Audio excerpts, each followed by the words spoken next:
আসসালামু আলাইকুম, কেমন আছেন সবাই? হনার বাজারে নতুন আরেকটি স্মার্টফোন লঞ্চ করে ফেলেছে হনার X8b।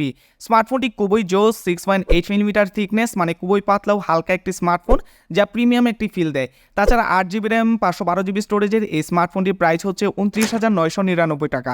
আর 29,999 টাকায় এই স্মার্টফোনটি কি শুধু উপরেই ফিটফাট নাকি ভিতরেই ফিটফাট আছে জানাবো পুরো ভিডিওতে, তাই ভিডিওতে একটি লাইক দিয়ে বসে পড়ুন এবং ভিডিওটি প্রথম থেকে শেষ পর্যন্ত কন্টিনিউ করুন।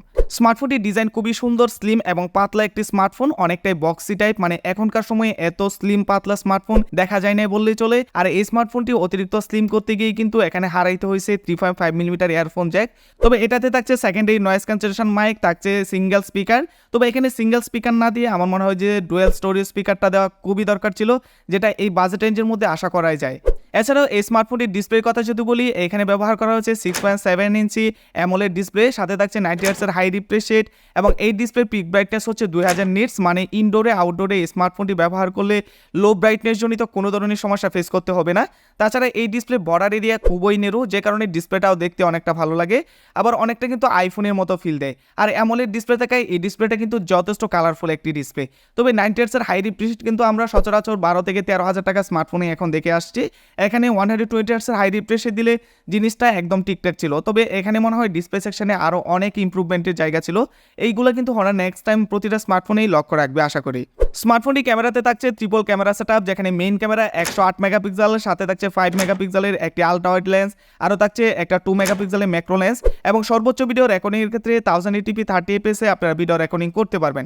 তবে আমার মনে হয় যে এখানে যে রেজুলেশনটা দিয়েছে এটা আসলে 10 থেকে 12,000 টাকা একটা স্মার্টফোনে আমরা পেয়ে থাকি, কারণ এই বাজেটে একটা স্মার্টফোনের সর্বনিম্ন হলেও 4K তে যাতে ভিডিও রেকর্ডিং করতে পারি সেই সুযোগটা এখানে দেওয়া উচিত ছিল। এবং ফ্রন্ট ক্যামেরাতে ব্যবহার করা হচ্ছে 50 মেগাপিক্সেল, ওইটা দিয়েও সেম 1080p 30fps আপনারা ভিডিও রেকর্ডিং করতে পারবেন। তবে আমি বলবো যে ক্যামেরা সেকশনে আরও হিউজ পরিমাণে ইমপ্রুভমেন্টের দরকার ছিল, যার নেক্সট টাইম হনার তার প্রতিটি স্মার্টফোনে এই জিনিসটা লক্ষ্য রাখবে। এবং এই স্মার্টফোনটি পারফরমেন্সে যদি আসি, এই স্মার্টফোনটিতে ব্যবহার করা হচ্ছে Snapdragon680 এবং সাথে থাকছে অপারেটিং সিস্টেম Android 13 এবং ম্যাজিক OS 7.2 এবং হোয়াইয়ের এই ইউআইটা কিন্তু খুব গোছালো এবং অপটিমাইজ একটি ইউআই, যা কিন্তু ইদানিং সবার কাছে জনপ্রিয় হয়ে উঠছে। এছাড়াও এটাতে Android 14 দিয়ে আসলে আরও জিনিসটা ভালো হতো, কারণ এই বাজেটের একটা স্মার্টফোনে এই মুহূর্তে এসে Android 13 এটা কিন্তু মানা যায় না। তাছাড়াও Snapdragon680 এই প্রসেসরটা মোটামুটি পুরানো একটি প্রসেসর এবং খুবই এন্ট্রি লেভেলের একটি প্রসেসর, যা কিনা 18 থেকে 20,000 টাকার একটা স্মার্টফোন হইলে জিনিসটা একদম ঠিকঠাক ছিল। তবে এই প্রসেসরটা থেকে আমার মনে হয় যে এই স্মার্টফোনটাতে আরও বেটার একটা প্রসেসর দিয়ে আসতে পারতো, কারণ এই বাজেট রেঞ্জের মধ্যে যারা একটা স্মার্টফোন কিনে তারা সবসময় চেষ্টা করে যে ওই স্মার্টফোনটা দিয়ে টুকিটাকি গেমিং করতে। তো এই স্মার্টফোনটা দিয়ে আমার মনে হয় না যে যারা গেমিং করবে তাদের জন্য বেটার হবে। তবে আমি বলবো এই স্মার্টফোনটাতে প্রসেসর সেকশনে আরও অনেক ইমপ্রুভমেন্টের জায়গা ছিল। এবং লাস্ট মুহূর্তে এই স্মার্টফোনটির ব্যাটারি, এই স্মার্টফোনটিতে ব্যাটারিতে ব্যবহার করছে 4500 mAh ব্যাটারি এবং সাথে থাকছে 33 ওয়াটের চার্জিং। এবং এই স্মার্টফোনটাতে চার্জ হচ্ছে সর্বোচ্চ 1 ঘন্টার মতো সময় লাগবে। তবে এই স্মার্টফোনটাতে এই ব্যাটারি দিয়েও কিন্তু মোটামুটি ভালো একটা টিকসই হবে, কারণ স্ন্যাপড্রাগন প্রসেসর মোটামুটি চার্জ ব্যাকআপ ভালো রাখে। সেই জন্য কিন্তু এই স্মার্টফোনটাতে আপনারা সারাদিন ব্যবহার করেও কিন্তু মোটামুটি চার্জ ব্যাকআপ পেয়ে যাবেন।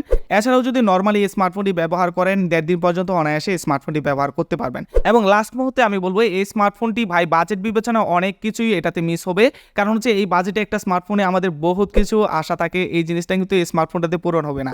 এবং যারা ভাই একটা স্মার্টফোন দিয়ে হেভি ইউজ করবে বা ভালো গেমিং করবে তাদের জন্য মোটে এই স্মার্টফোনটা না, আমি বলে দিলাম। তারপরে এই স্মার্টফোনটা হয়তো বা অনেকের কাছে ভালো লাগে, এটা একদমই ব্যক্তিগত এবং পার্সোনাল ম্যাটার। এটা অবশ্যই আপনারা দেখে শুনে তারপরে এই স্মার্টফোনটি আপনারা পারচেস করবেন। তো আশা করি পুরো ভিডিওটি আপনাদের কাছে ভালো লেগেছে। যদি ভালো লাগে অবশ্যই ভিডিওতে একটা লাইক দিয়ে চ্যানেলটি সাবস্ক্রাইব করে রাখবেন। আর হ্যাঁ, ভালো থাকবেন, সুস্থ থাকবেন। আজকে এই পর্যন্তই, আল্লাহ হাফেজ।